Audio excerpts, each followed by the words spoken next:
Yun, happy Morning! Ano ba to? Thursday! Good morning!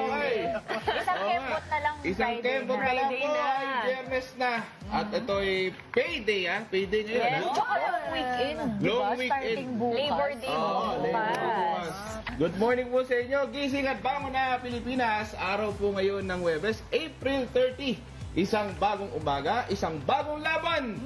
Ang ating haharapin ngayong araw, isang akbang na lang. Weekend na po, kaya naman hayaan niyo po kaming samahan kayo sa huling araw ng Abril. At i-achieve natin ang perfect pose at perfect pic kasama ang ating mga fur kid sa naiibang photography.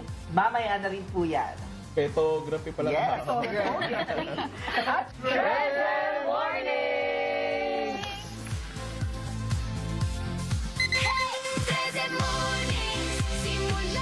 Hindi naman magpapakabog ang fur baby sa kanilang beach outfit. Cuteness overload pa sila sa kanilang summer theme photography. Si Fur Mom and Dad ay naka-beach outfit ready na. Siyempre si Bantay, hindi rin magpapahuli sa kanilang OOTD. Gaya na lamang ng mga fur baby na ito na wearing beach outfit, nakapolo, glasses and hats. Kompleto talaga para dama ang beach vibe. Sinong mag-aakala na sa dami ng photography studio sa Pilipinas, welcome na rin ang ating mga fur babies. Katulad na lang ni JC na isang photographer and owner ng Frisky Portraits sa Nuvali, na hindi nawawala ang beach theme para sa mga fur baby. Ang kanyang technique sa pagkuha ng perfect shots? Halimbawa aso. Yung aso, ang trigger niyan, sounds. So, pag nakakarinig siya ng unique sound, napapatigil sila. So, I usually use yung mga squeaky toys na laruan.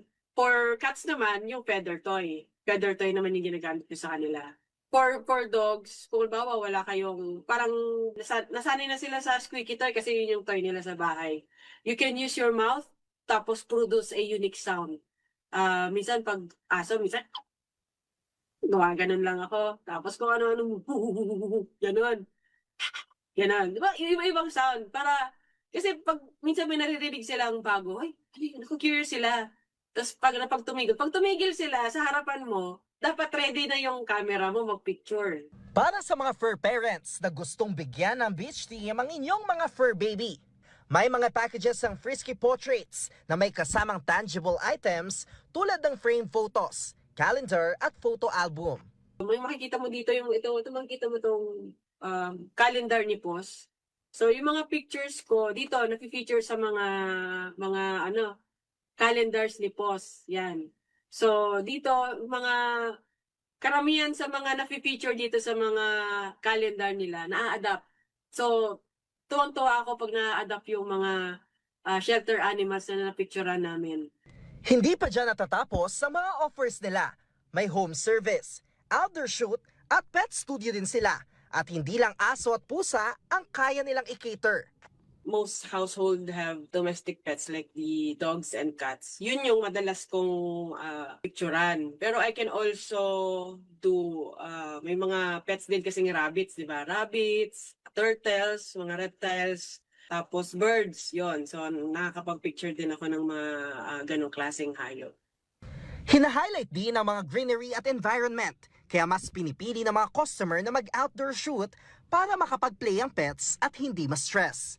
Tinitiyak din ang safety ng mga pets lalo na kapag na-overwhelm sila sa bagong environment. Mag-chat muna kami ng pet parent. Siyempre, kailangan kong kilalanin or alamin yung do's and don'ts when it comes to their dogs or cats. No, so aalamin ko yung temperament nila, ano yung motivator nila, are they motivated with toys or are they motivated with treats? Yun inaalam ko yun. Kasi yun yung magiging tools ko for getting their photographs. So aalamin ko yan. And then pagdating sa session, may parang getting to know kami ng pet. So syempre, I make sure na calm yung environment, hindi tense, kumbaga yung mga pet parents. Kaya ngayong summer, why not subukan ang pet photography para ma-showcase ang cuteness ng inyong pets this summer season? Hey,